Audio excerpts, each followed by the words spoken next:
Sex transmutation is simple and easily explained. It means the switching of the mind from thoughts of physical expression to thoughts of some other nature. Napoleon Hill. Let's be honest about where you are right now. You didn't click on this because you want to become a monk in the Himalayas, wearing orange robes and chanting mantras while the wind howls around a silent cave. You didn't click on this because you care about the molecular structure of your androgen receptors, the viscosity of your blood plasma, or the ancient Sanskrit definitions of ojas and tejas. You are here because you are tired. You are tired of being invisible. You are here because you walk into a room, a bar, a boardroom, a library, and the atmosphere remains completely stagnant. The air doesn't shift. The heads don't turn. You are the background character in your own movie, the NPC, non-player character who holds the door and gets a polite, dismissive nod, while some other guy, who seems to do absolutely nothing, who isn't necessarily better looking or richer than you, effortlessly commands the attention, the respect, and the burning gaze of every woman in the vicinity. You watch him, perplexed. You analyze his behavior. He isn't trying. He isn't using pickup lines. He is just standing there, breathing, looking bored. Yet he has a gravity that you lack. You want to know what he has. You want to know if the whispers on the internet are true. Does stopping the release of your seed, the cessation of the daily dopamine ritual, actually turn you into a magnet?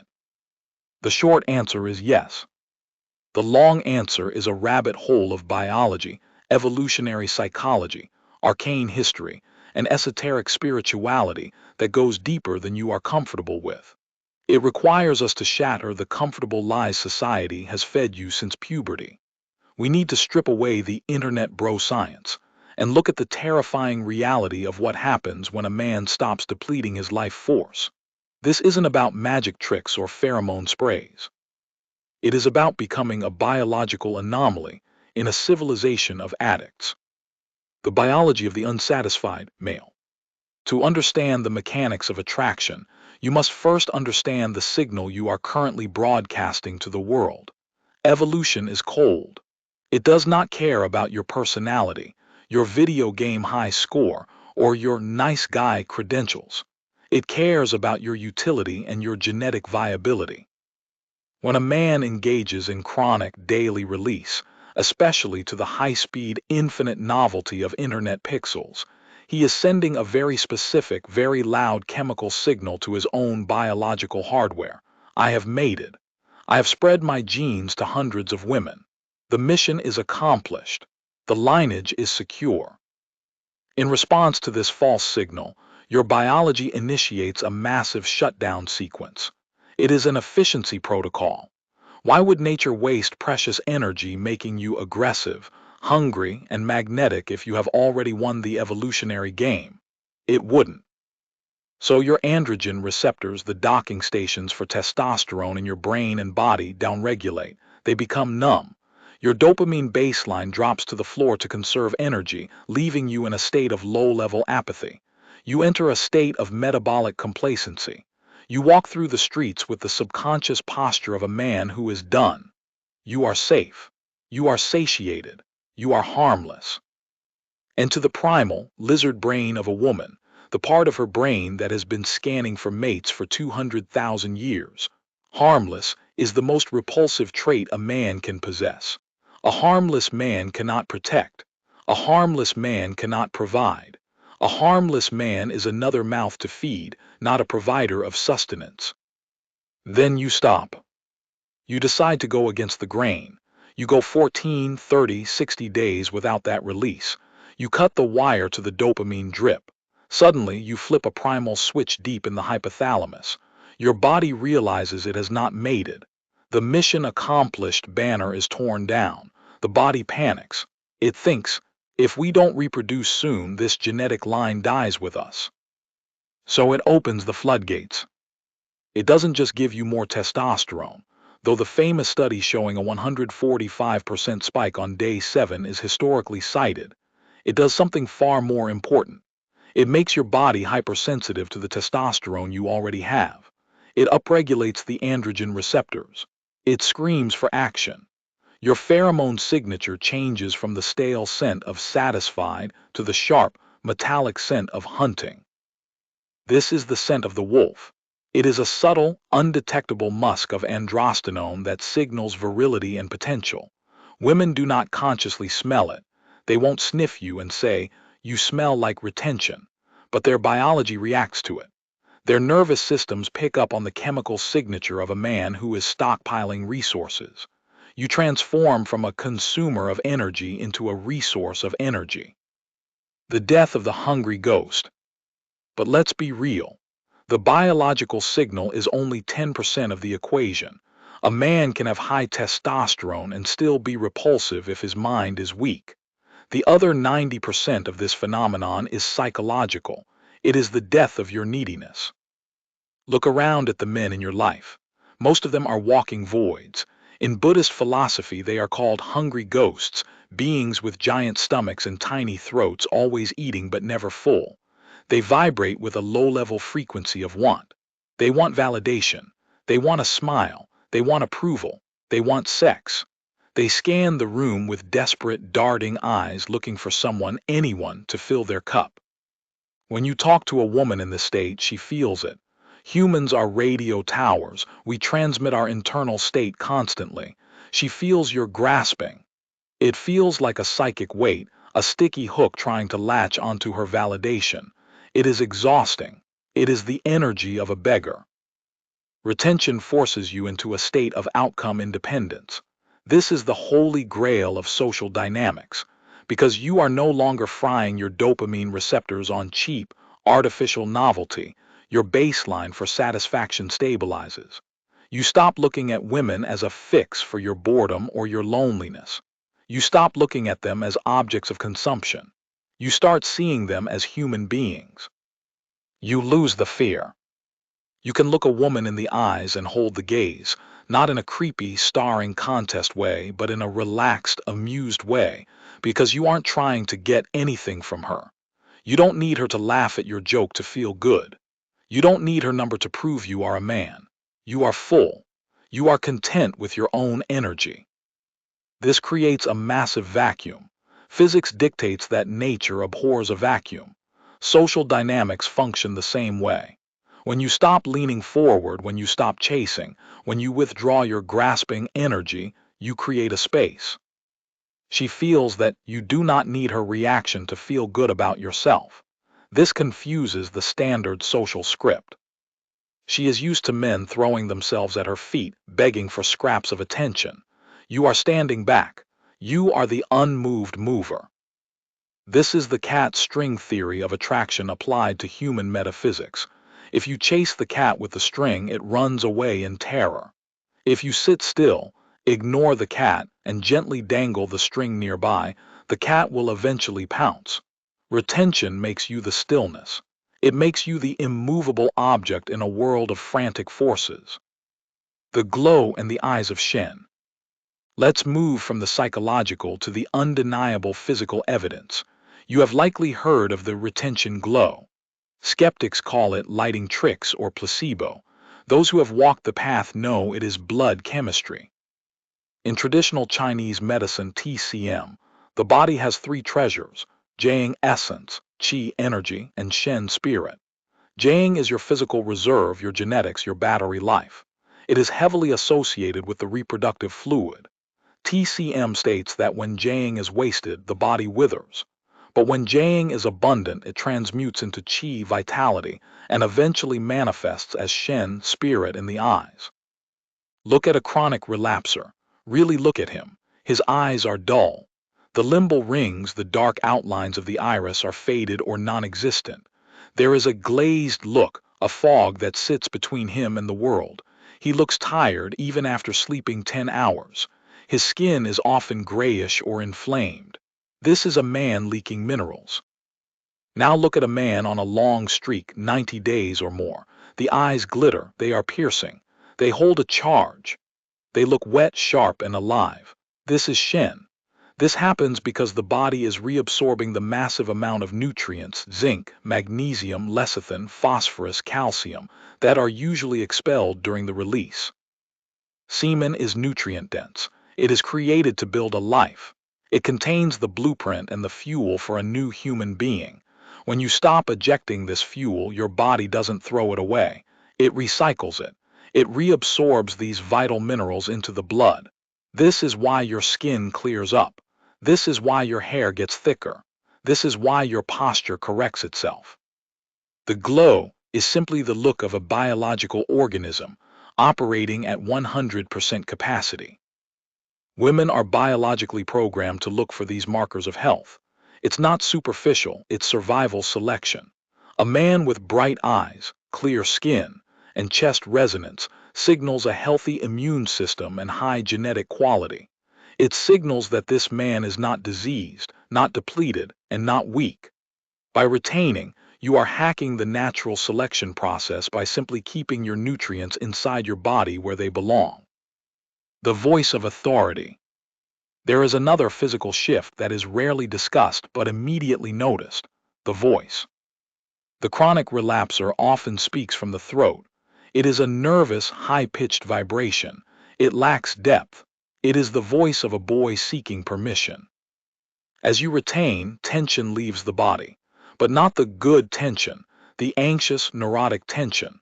The nervous system calms down because it isn't being spiked and crashed by dopamine roller coasters 3 times a day. You become heavy. You start speaking from the diaphragm, from the gut. The testosterone thickens the vocal cords slightly, but the real change is in the resonance. The voice drops. It vibrates. When you speak, it hits the listener in the chest. It commands authority. This deep, resonant voice triggers a subconscious safety mechanism in women. It sounds like a protector. It sounds like a father in the archetypal sense, a king, a leader. You stop filling the silence with nervous chatter. You become comfortable with the pause, and in that pause, attraction grows. The spiritual magnetism, the aura. Now we enter the deep waters, the stuff the materialists hate, the stuff that will make your logical friends roll their eyes, the energy field. Every human being emits an electromagnetic field. This is not woo-woo magic. This is measurable physics. The HeartMath Institute has done extensive research proving that the heart's magnetic field extends several feet outside the body and can be detected by sensitive magnetometers. This field carries information. It carries your emotional state. When you are depleted, when you are filled with shame and exhaustion, this field is weak. It is porous. It is static. You are easily influenced by the vibe of others. You walk into a negative situation and you immediately absorb that negativity. You are a leaf in the wind. When you retain, you are building ojas, the subtle energy of vigor. Your electromagnetic field becomes dense. It becomes expansive. It pushes out. You become a reality distortion field. You walk into a room and the atmosphere bends around you. You don't have to say anything. Your sheer presence is heavy. People move out of your way on the sidewalk without realizing why. Bobbies stare at you. Animals, cats and dogs are drawn to you. They sense the surplus of life force. This brings us to the law of polarity. In the Hermetic principles and Taoist philosophy, the universe operates on polarity, day and night, hot and cold, masculine and feminine. Masculine energy is penetrative, electric, projecting, and solid. Feminine energy is receptive, magnetic, flowing, and chaotic. Attraction requires polarity.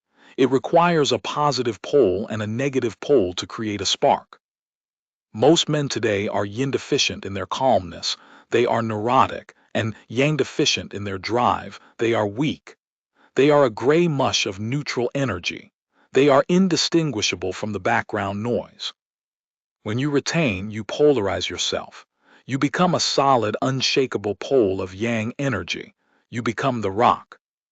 A woman resting in her feminine energy yin is naturally, physically, and spiritually pulled toward the strongest source of yang in her vicinity to balance herself. It isn't a choice she makes with her logical brain. It is like a compass needle finding north. You become north. She feels safe resting in your energy because your energy is strong enough to hold her chaos. The dark side, the test. However, I would be lying if I told you this was all sunshine and roses. Nobody warns you about the danger. Nobody warns you about the resistance. When you become a lighthouse, you don't just guide the luxury cruise ships, you attract the storms. You attract the moths. You attract the bats. You will experience the test. The universe functions on a principle of equilibrium. When you try to rise above the status quo, the universe will test your resolve. It asks, are you serious about this, or is this just another phase? When you start retaining, and that energy starts to build, you will likely encounter the phenomenon of the succubus. These are not literal demons, usually, but situations and people designed to break your streak. An ex-girlfriend you haven't heard from in 2 years will suddenly, inexplicably text you on day 30, I had a dream about you last night. Random women at the bar, who never looked at you before, will suddenly throw themselves at you with aggressive, confusing lust. The easy option will present itself right when you are most horny. This is not a blessing. Do not mistake it for a reward. It is an assessment. Nature is asking, are you actually a king who controls his urges, or are you just a beggar who was waiting for a sandwich? If you break your discipline for the first energetic offer that comes your way, you fail the test. You prove that you were only saving your energy to spend it on the first buyer. You prove that you are still a slave to the flesh, just a more expensive one. But if you decline, if you look at the offer, smile, and walk away, if you hold your frame, if you take that burning sexual tension and transmute it into your business, your gym session, your art, your meditation, that is when you level up. That is when the attraction shifts from lust to worship. That is when you gain respect. Because deep down, the feminine spirit desires a man who cannot be controlled by sex. If she can control you with her body, she cannot respect you. If you are immune to her primary weapon, she is forced to view you as a superior. The valley of the flatline. There is another phase you must survive, the flatline. Many men start this journey, feel the superpowers in the first 2 weeks, and then around day 20 or 30 they hit a wall. Their libido vanishes. Their energy crashes. They feel depressed, anxious, and lifeless. They feel asexual. They panic. They think, I broke it. It's not working anymore. I need to release to check if my equipment still works. Do not fall for this trap. The flatline is not a sign of failure. It is a sign of repair. Your brain has been running on high-octane artificial dopamine for years. When you cut the supply, your brain begins a painful restructuring process. It is upregulating receptors. It is healing the neural pathways. It is the silence before the symphony. During the flatline, you are invisible again. The attraction stops. The glow fades. This is the part of the hero's journey where he must walk through the desert. If you can endure the flatline without relapsing, you emerge on the other side with a permanent, stable baseline of power. If you relapse here, you go back to zero. The secret of transmutation. Napoleon Hill, in his masterpiece Think and Grow Rich, dedicated an entire chapter to this. The mystery of sex transmutation. He studied the most successful men in American history, Ford, Edison, Rockefeller, Tesla. He found a common thread. They all possessed highly developed sexual natures, but they learned the art of switching the mind. Energy cannot be created or destroyed. It can only be transformed. Sexual energy is the rawest, most potent creative force in the universe. It is the force that creates life. When you don't use it to create a physical life, a baby, or waste it on a tissue, that energy doesn't disappear. It sits in your system. If you do nothing, it will turn into anxiety, aggression, or a relapse. It will burn you from the inside out. You must give it a new job. This is transmutation. It is the conscious act of channeling that burning drive into a non-sexual outlet. When you sit down to work on your business and you feel that buzz in your spine, you don't try to suppress it. You use it. You pour that aggression into your typing. You pour that dominance into your sales call. You pour that intensity into your deadlift. Men on retention often find they need less sleep. They have manic bursts of creativity. They solve problems that stump them for months. Why? Because they are fueling their brain with the high-octane fuel intended for creation. They are becoming geniuses in the literal sense of the word, men guided by a jinn or spirit of creation. The crab bucket theory. You must also prepare for the reaction of other men. When you walk into a room full of depleted, dopamine-addicted men, and you are carrying a full tank of ojas, they will feel it too. But they won't be attracted to it. They will be threatened by it. This is the silverback effect. In a group of primates, when a new, strong male enters, the other males get anxious.